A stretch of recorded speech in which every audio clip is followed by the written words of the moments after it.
اوس طالبانو تاسې غوږ ونیسئ داسې سترګې سته طالبانو دنیا کې چې اور راچوي.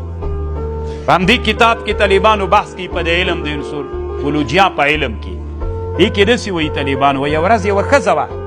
په لاره تېرېدله یو سړي غنم کرلي ول غنم وچ سوي ول وږو کې ول وایي ویلې هو څومره ښه غنمې دي دا به چې دی لو کي که نه دا چې لو خو به یې کي که نه سخته پاچاهي به یې برابروي دستي غنم اور واخیست طالبانو سترګې اور اچوي. یو خو هغه اور د معنوي اور د طالبانو ریښتونی اور یې واخیسته ټول څوک وسوځېدل ټول غنم وسوځېدل طالبانو سترګو کې دومره معناوې پرتې دي. ما به نور د صوفي په توجه نه غلطوي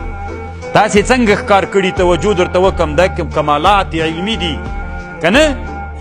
پیر توجه ورته وکړله به زړی بوټ ته نه راویسه دي ما مرید سو دا علم د علم د انسولوجیا علم ده پیرانو تاسې خبر کړي نه یې چلونه یې کړي دی خپل علم یې زده کړی چې درته وګوري زتي بیا درته وایي دومره طالبان د دې سترګو په دغه علم کې طالبانو په دې باندې بحث کېږي شی سړي ته تېروي او ترې رایخلي د سترګو په واسطه باندې شی ورتېروي لکه ټلیفون نه یو ټلیفون ته بلوتوت داسې شی تر اخلي او راخلي طالبانو دومره لوی علوم کې تاسې علم زده کړئ طالبانو پیران به خپله یخ کیني قسم په الله کیني که کېنناستل چې هر څه راته وایي خو تاسې علمي پرمختګ وکړئ مزخرفات پیران درته ښیم که نه ما خو بله ورځ همغه یو درس هم په تصوف کې چې ما درته ویلې کاپي ده که نه څه مقصد ده پکې انسانیت نه چې وځي بېرته انسانیت ته راوستل دا کار پکې لوی مقصد دی نو کله دا کار سوی دی